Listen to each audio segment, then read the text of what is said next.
What's up, Multiverse? Dr. Dave here, and welcome to the Geek Lounge. Happy Star Wars Day, and welcome back to the Professor from a galaxy far, far away. He's brought with him two limited edition Star Wars Lego sets. What have we actually got here, brother? We've got the SDCC Nebulon B frigate and the Star Wars Celebration Bespin Duel set.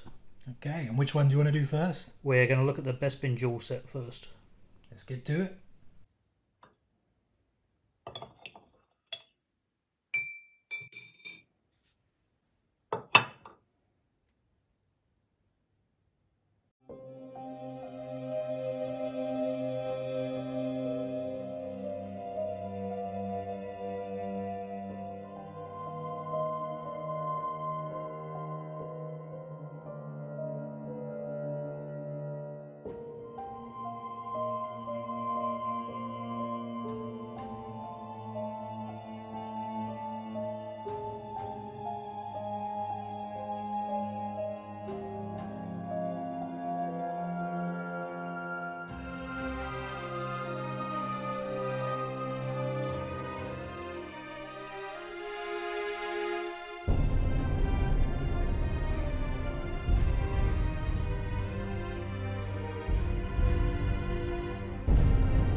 Alright guys, so here's the completed model.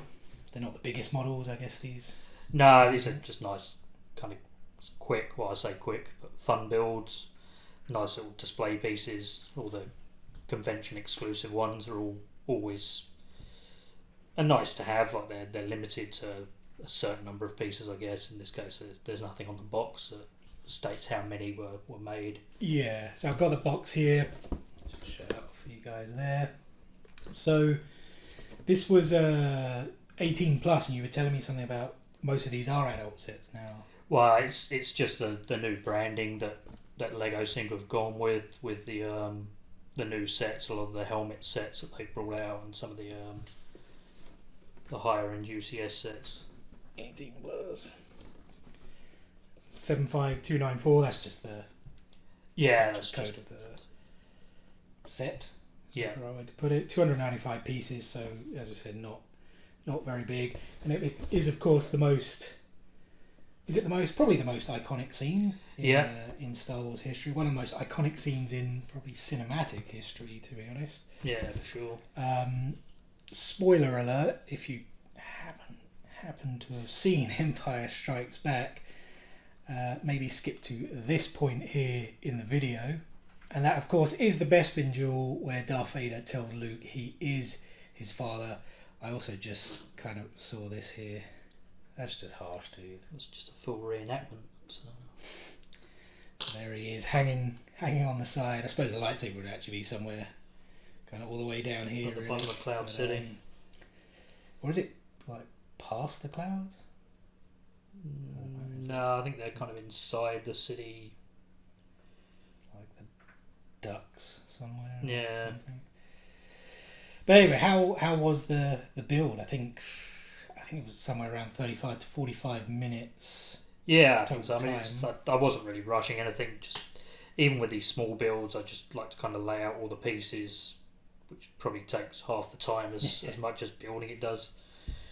With these smaller ones, I sometimes don't bother, but it's nice to just see everything. I find it quicker just to grab the bits you need as you're building. In general, it was quite a relaxing build, which is really why I do this. A few bits that were a little annoying were these railings. I guess they've used these kind of tubular pieces to fill in for the railing, but they're obviously you have to bend them to quite get them to fit, and they're a bit stiff.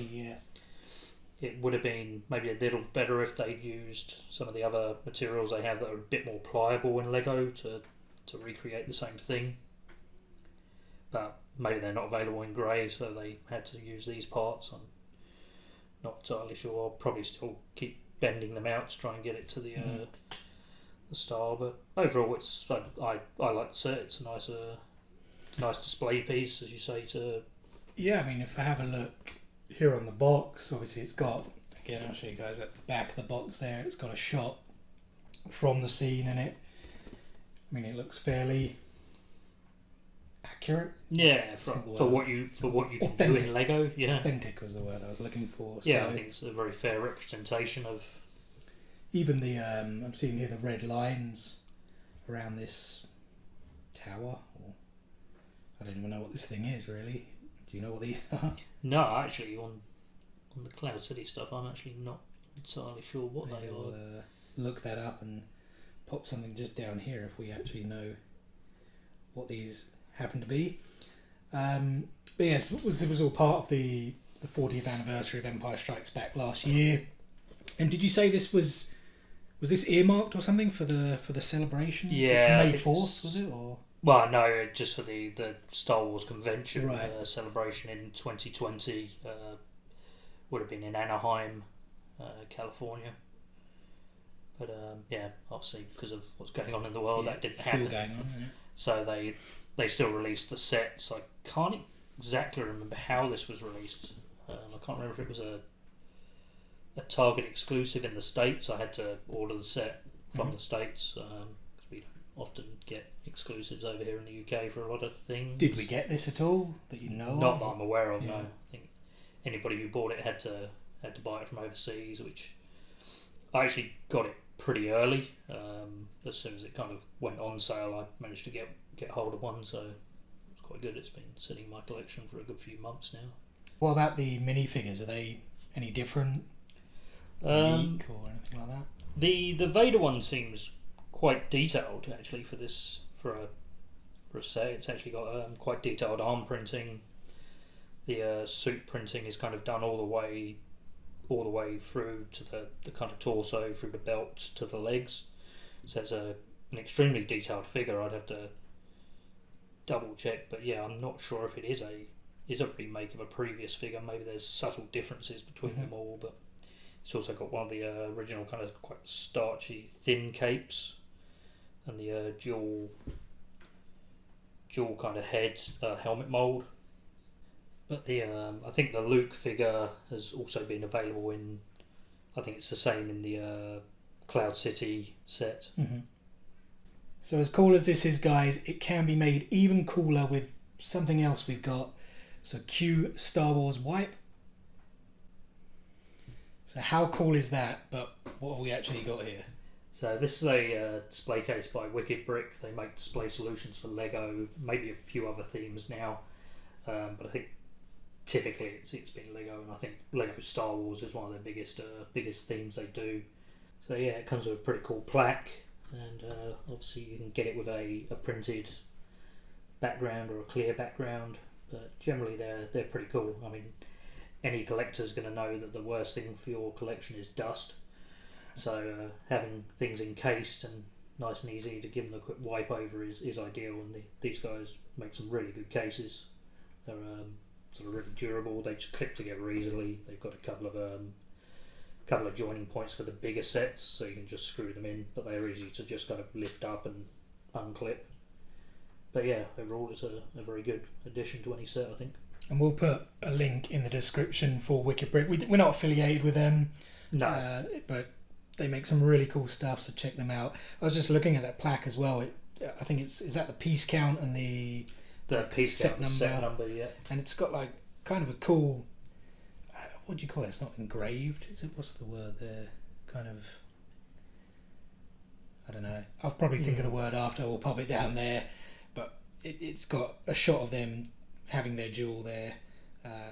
Just a really cool addition. I think you said the sticker as well is not. It's a bit of a better quality kind of sticker as well. Yeah, it's not quite a vinyl. It is quite a heavy piece, so it's in a way it's easier to fix on, sort of keep as much bubbling out as possible. Alright guys, let's take one final look at this bad boy.